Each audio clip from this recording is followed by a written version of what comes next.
Magandang hapon ho. Ako po si RP Lazaro. Magandang hapon. Ito na naman ang paligayang tumat, babaeng banal, Cristiano Manyakis, hindi humindot na walang pahintulot, ang pantas na talipandas, ang komentaristang kupal, ang solterong tibak, ka Dennis Reyes. Magandang hapon po. Ayan. So, pag medyo meron tayong babanggitin from the last time na sabi natin, pag-uusapan natin, babanggitin natin, ano.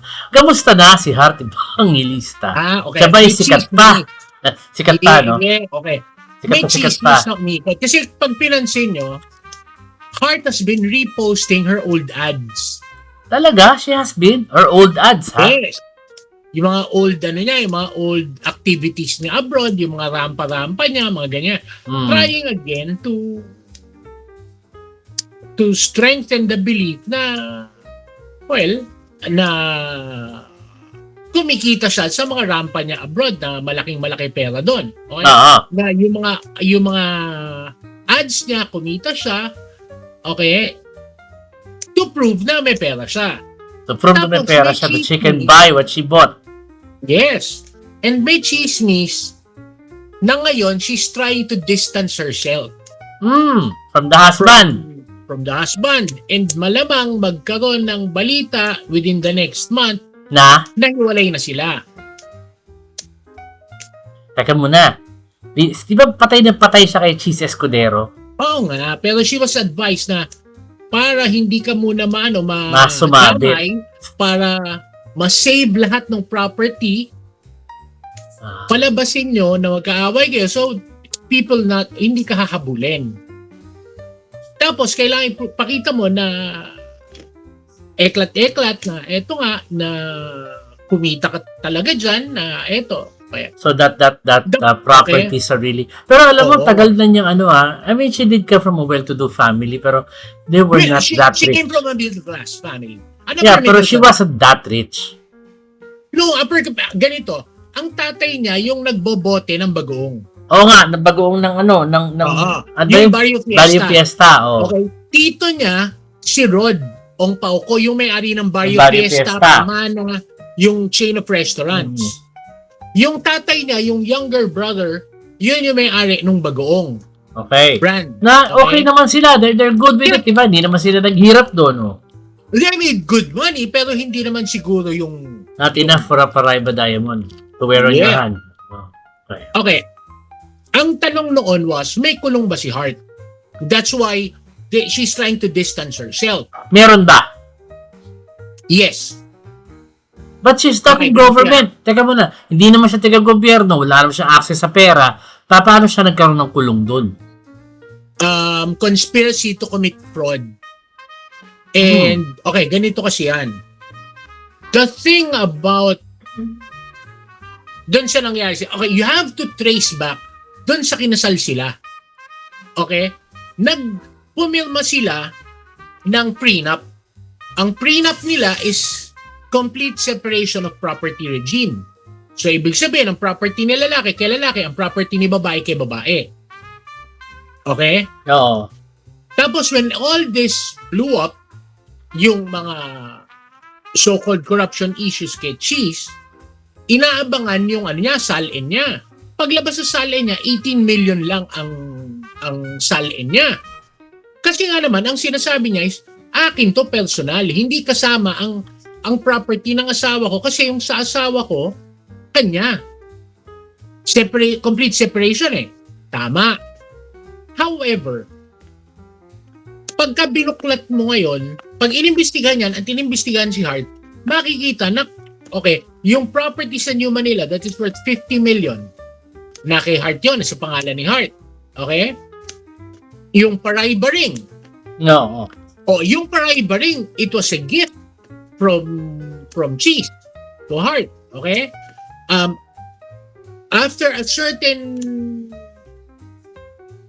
above a certain value kasi ang mga gifts na ganyan kailangan may deed of donation So ibig sabihin, okay, si Cheese ang bumili nun. Saan galing yung pinambili ni Cheese? Saan galing pinambili mo? Okay? Tapos titignan din yung mga properties saka cash saka valuables ni Heart. Pati yung mga bags niya, yung mga shoes niya. Okay? Kukomputin lahat yun. Titignan saan galing yung pera. Okay. Siyempre, sabi niya model siya. Oo. Hihingin yung mga kontrata. Kasi unang-una, hihingin din kung nagbayad siya ng taxes. Okay, Ah, sasabihin niya, well, according to Chismis, anong tawag dito? French dual citizen siya. Oh, Sa France. oh, She Totoo ba also is a yun? resident of Paris. how, Tapos how, pwede how can she, sabihin, paano nangyari yun? madali na mag-apply eh. Kung may naka-golden visa ka eh. Di ba? So, Okay. pwedeng imbestigahan lahat yun, hingan siya ng income tax return sa France to prove that she was paying taxes there. Taxes doon. Kasi if she's not paying taxes there, she should be paying taxes here. Mhm. Okay? Oo. Yun ang hirap doon. Madaling matrack yun. Hindi mo na pwedeng pikein yun eh. Oo. Di ba? I-check lang sa French embassy yun kung totoo yan eh. Francis pa, mga ano yan, mga mysores yan for keeping records. Okay. So, if our suspicions are correct, okay, at wala siyang, hindi ganun kalaki ang kinikita niya sa mga pagiging internet personality niya, prima facie evidence yun na yung pera niya are ill-gotten wealth. At yun ay pera ni Cheese na itinago sa kanya. Okay? Now, because may prenup sila, ang tingin mo dun sa prenup it was specifically designed that way. So, premeditated para itatago sa kanya lahat yung property. So, ibig sabihin, even before the marriage started, may usapan na sila, honey, sa'yo ko itatago lahat ng perang nakulimbat ko. So, ibig sabihin, magkasabwat sila. Yun ang yun ang tingin ng investigador doon. Now, Oo, mag-asawa they would yan have to prove in court na hindi totoo yun. Pero, what I'm saying is, if you look at the time frame where everything happened, pati yung start ng prenup, dahil prenup eh. Diba? So, ibig sabihin, it was agreed before marriage. So, ibig sabihin, the marriage was conditional. It was conditioned for that purpose. So, ibig sabihin, mayroong malaking case for conspiracy to commit fraud. Mahirap nga yan. Yun. Problema yan. So, kung ganun, may sabit si Hart din doon. Kasi complicit siya sa crime. Puta, pag lumagpas ng 50 million yun, plunder yun. Conspiracy to commit plunder. Oo. At yung kanila, madaling i-prove the plunder. Kasi puta, silang dalawa lang yun eh. So puta, sino sa kanila mastermind? Di yung nakaupo sa gobyerno. Diba? Basta isa sa kanila mastermind. No, Yun. definitely. Isa sa kanila. Diba? Syempre, Yun. kasabot yung isa. It's some Oo. way or another. Sawa yan eh. Pera yung Yun. milyones eh. Yung mga binili nila mga bahay, mga binili nila properties, bumili doon ng bahay sa Paris. Kaya yung mga yun? ganun. Kung totoo yung chismis na may bahay sa Paris. Pero sabi mo nga puta, hindi totoo yung sasakyan eh. Yung sasakyan, Yung dito best yun. na ginagamit na pinipicture, Uber lang eh. Oo, Uber lang yun. Mare, 20 euros lang yun. Mura lang yun. Nakasakay ako ng ganyan. Kala ko noon, imposible. Diyos ko, lahat ng tao pala nakaganon. Mura lang yun eh. Hindi naman. So yun ang sabit kay Hart. Well, So I wish her good luck. good luck. Sana malusutan nila to. Well, knowing the Philippine justice system, ano mangyayari dyan? Lusot yan. Wala yan, lusot yan, as always. Tangina, parang napoles lang yan. Mga diskaya lang makukulong dyan. Oo, mga diskaya nga lang. Para si Napoles. Pero wag ka, nakulong si nakulong si Pogi, nakulong si Sexy. Yeah, Kahit pero paano. hindi sila nasentensahan eh. Tamo putang ina, yun na naman ang kaso nila. Pero, nakulong. Nagtapon din sila ng panahon sa kulungan. Lalo na si Bong Pero Revilla. hindi nasentensahan, puta, para nagbabakasyon lang yun eh. Krami lang yun eh. Pag sinabi mong kulong, dapat believe it. Oo, pero point is, kahit papano, Tangina, dapat yung nakulong. pinaguhugas ng inodoro. Ganun. Pero, nakulong pa din. Still disgraced. And it will always be there. And history will always mention that. Ayun na, putang ina siya pa matapang. Ano yan? Di ba sila pa matapang na they were exonerated? Mga Revilla ganyan eh. Kasi magkakapag-anak na sila lahat Pati sa sila, pwesto. pati si Jinggoy, puta siya pa yung matapang, exonerated siya eh. Di ba? With time Medyo, to no? nagkaso pa nga eh. He was exonerated. Di ba? Kaya puta dapat talaga masintensyahan. Kasi kung nasintensyahan yun, hindi na nakabalik sana. Bagay. Kaya tama rin si Boying eh. Na may hoodlums in robes. Ang malaking problema natin is the judiciary. Oo.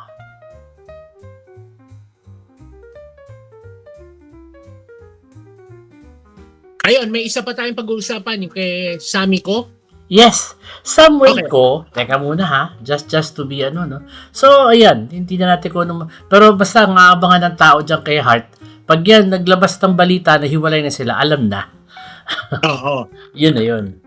Yun na yun. Kasi may chismis na she was being advised na palabasin na hiwalay na sila.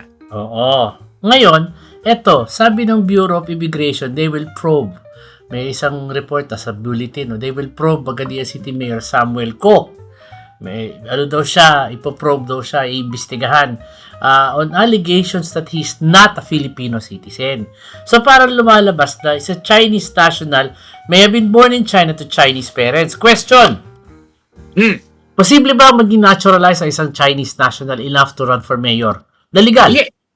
Yes. Okay. Legal. Si Joey Uy sa Santa Ana. Yung konsyel ng Santa Ana. Naturalized yun. Naturalized. Pero originally a Chinese citizen. Yes, because his parents were born in China. Tapos lumipat sa Pilipinas, dito siya pinanganak. Okay, ganito yan. Ang rule kasi in the 1935 Constitution is, okay, a Filipino citizen is someone born of Filipino parents, a natural Filipino citizen, or someone whose father is a Filipino citizen. Okay, a person whose mother is a Filipino citizen, but his father is a foreigner, upon the age of majority, can elect citizenship kung anong gusto niya. Oo. So, kung gusto niyang, original gusto niya maging Pinoy. Si Joey Uy chose to be Filipino. Okay. Yung kay Samuel Ko, I've met the guy, okay? The guy's nice, the guy's okay. Tsaka puta, ang lakas niyan. Isipin mo, tinalo niya sa Pagadian, mga Seriles. Warlord yung mga Seriles, puta, tinalo niya yun. I'm not familiar with the case with Sammy Oy. Okay, ganito. Kung both his parents were born in China, tapos siya sa Pilipinas, he can become a naturalized Filipino if, okay, Congress passes a law. If Congress yun ang passes a law. mabigat sa Philippine naturalization process. A foreigner can become a naturalized Filipino only by law. So it's either magkaroon ng Republic Act or nung panahon ng 1971 Constitution, magkaroon ng presidential decree. Okay. Okay? So, kung ang both his parents are Chinese and absent a law granting him a naturalized Filipino status, kahit na nung application niya, hindi siya magiging Pilipino. Okay. Okay? If his mother is a Filipino and his father is a foreign national, okay, dapat at age 18 to 21, Nakapili na siya. pumili siya. So, ibig sabihin, he would have to take an oath of allegiance at mag-a-apply siya sa Bureau of Immigration. In the case of Samuel Ko daw says that he may be a Chinese national, as both parents are Chinese nationals, pero he could have been also born in China. He already denied the allegations and sinabi niya na, hindi, ako Pilipino. Hindi naman ganun magsalita eh. Joke lang. Diretso yun, diretso mag-Tagalog. Diretso mag-Tagalog yun, oh. Diretso mag-English. Okay. Ako Pinoy. Ganito yan. Yung allegations na yan, medyo mabigat yun. Okay? One, Rappler had the birth certificates of parents. Hindi necessarily that he is a Chinese national. But Okay. definitely, he's not, kung totoo yan, he is not Filipino. Yes. Okay? If he is not Filipino, then he could not serve as mayor. Yes. Okay? If he is a naturalized Filipino, kung totoo na both his parents are Chinese, tapos nagkaroon ng law granting him naturalized Filipino status, pwede siya mag-serve. Okay. Ang sinasabi kasi dito, back in 2013, Samuel Ko had gone into hiding kasi meron pala siyang arrest warrant regarding a 12 billion scam, pyramiding scam. Sabi doon ng NBI. Hindi ko alam kung siya ay na-aresto. I'm still looking. Pero it turns out that he was an Aquino ally. Siyempre, kung may ally ka sa gobyerno, hindi malayo, no? Baka kasi kalaban kalaban siguro yung tapos kalaban diehard, na. ano yan eh, Sara yan eh. Kaibigan ni Sara yan eh. Okay. Diehard Duterte ngayon yan eh. From Aquino to Duterte. Interesting. Diehard kay Sara yan. Diehard kay Sara. Alam mo naman si Sara, kaibigan ng Inchik yan eh. Kaibigan niya ng everybody Chinese. So, ayan daw, sinasabi na meron daw siyang laki doon na nakuha niya, naka-defraud daw siya. Meron siyang arrest warrant. Yung mga kasama niya were all na sentenced to jail in Malaysia. Di ko lang alam kung ano nangyari sa kanya back in 2013, kung bakit di siya nakulong siya. Di ko alam. Sa Malaysia pala yun eh. Hindi naman dito sa Pilipinas eh. Oo nga. Pero kasali siya. He made 29 million out of that 13 billion. Kahit na, hindi naman dito sa Pilipinas yun. Still, dito kinuha yung ibang pera, nandito yung biktima eh. So, At sa akin dito ba siya kinasuhan? ayan ang hindi ko alam. I don't know the whole story. Pero, the billionaire was one of the first ones who came out with the story na baka hindi siya Pilipino. They came out with the story in December 3 saying na meron daw irregularity sa kanyang. Ito ang tanong. And this is my only question, Bakit siya binabanatan? Ano ba talaga ba naghahanap sila ng mga alis go sa gobyerno? Yes. O mga allies lang talaga ng Hindi, naghahanap ngayon lang talaga. oo. Kasi, ganito yan ang problem eh. Sobrang riddled tayo ng Chinese Sobra spies. tayong infiltrated ng Chinese agents. Totoo yan. And a lot of them really are serving sa Government. local government. Kaya hinahunting lahat yan. So they have a list. Alam nila kung sino. Iniisa-isa lang nila. Yes. Interesting, no? So, ganyan pala ganyan ka, alam mo sa totoo lang, no? Going back to that old issue na pinag-uusapan natin before pa, no? Bakit hindi ginagamit ng Pangulo yung resources at kapangyarihan which are at his disposal? Like the flood control issue. Siya naglabas niyan, di ba? Ito mga ganito, ito mga Samuel Ko na yan, kahit yung mga Saldi Ko na yan, mga ganyan, siya nag-expose niyan eh. And the government has all the power to put these people in jail. But why are they not doing that? Hindi. Ang problema ng gobyerno is hindi magaling ang communications team. Communications na naman. Simple na yan. Yes. Pag may krimen, edi kulong. Anong problema? Hindi, pero hindi mo ina-explain sa tao eh. Mas magaling ang communications ng kalaban eh. Kasi yung kalaban, remember, pundado ng China. So lahat ng nakikita mo sa social media, they're flooding the social media with all this noise. Yeah. But the truth of the matter is, kung titignan mo talaga, the government is doing its job. Kaya lang, talagang hindi mo pwedeng madaliin. Mabagal talaga ang proseso ng batas.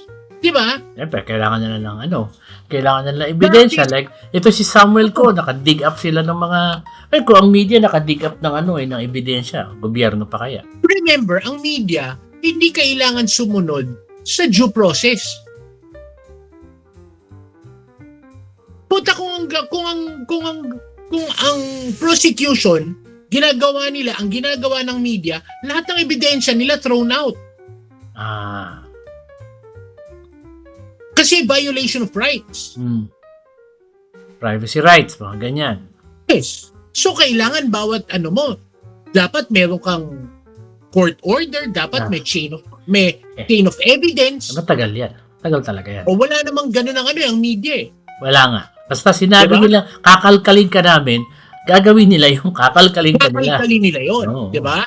Because they do not need to present it as evidence. They don't need to go through court to get an order para lang mangalkal. Oo. There are many ways to skin a cat. They probably just go around and just, kumuha ng either cellphone records mo or whatnot, whatever they can get their hands on. And they can always say na, I cannot tell you kung kanino ko ito nakuha kasi protected yung sources ko. Tapos, sa kwentuhan. Di ba? Yeah. Di ba? May mga ganon. So, yun, hindi po pwedeng gawin ng gobyerno, and the government has to follow strict process, strict procedure. And my question now is this, no? Pag nawala na yung mga Alice Go at Samuel Ko sa more or less, if we get rid of most of them, I don't think we'll ever find out all of them, but if we ever get rid of most of them, makaka-apekto ba yan sa seguridad at ekonomiya ng Pilipinas? Sa seguridad, oo. Ang ekonomiya is another story. I mean, we still have to work at it. Okay? Ganun lang yan eh. Kumbaga, tinanggal mo lang yung mga nangi-impluwensya, tinanggal mo lang yung Chinese encroachment. Well, it's a start. Said, dami na nila nagawa eh. They've done so much already eh. Oh, yun, ganun ang pananabutahin ni Duterte. Pero that doesn't mean na buti nga yung tao, wala na sa pwesto. Kung hindi, nalabas natin as second Duterte. Wala nga nasa kanila pa rin, ang dami pa rin nilang pera. Ang dami nga nilang pera. Sobrang dami ng pera. Grabe ninakaw nila. At ang malupit nun, kung mapapansin mo, bakit siya ganyan kagulit? Sobrang dami ang kumita.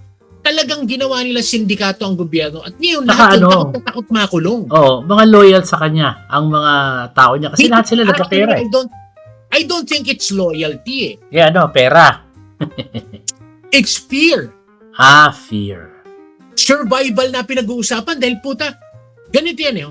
If you danced with the devil, make sure puta you're willing to go to hell. Eh puta, that's what they're not willing. Oo. They just want the dance but I didn't want to go to hell. Oo. Diba? Oo. Gusto na nila kumita, ay nila makulong. Oo. Oh well. Anyway, that is almost the end of our 30 minutes and it's very interesting kasi ngayon dumadami na issues and I think more issues will come up like ito, ititis ko na sa'yo kung nabasa mo na siguro, no? Ilan secretaries daw ang sisibakin? 5 or 9? Nabalitaan ko yun eh. Marami daw. Mukhang kasama dyan pati kasama, ako tingin ko DICT kasama dyan. Kasama dyan communications. Sayang, kawawa naman. I have I believe in the DICT secretary pa naman. Magaling na tao, technocrat talaga. Well, not to say more, basta yun ang chismis. So, we'll see in the next episode kung meron tayong makuhang balita. Palagi ko yun nasusunod eh. Just because you're technocrat doesn't mean you're effective eh. Well, not because you're a politician doesn't mean you're honest. Oo, 'di ba? Ganun eh. Oo. Yun ang ako tingin ko yun ang kulang kay Aguda. Yung wala siyang dahil technocrat siya, lahat ng bit-bit niya technocrat din. Oo. Walang marunong maglaro. Pagdating sa loob, nilamon sila ng mga USEC. Oo. Ng mga corrupt na embedded in the system who knows Oo. the ins and outs of corruption. Oh, di ba? Kasalanan yun.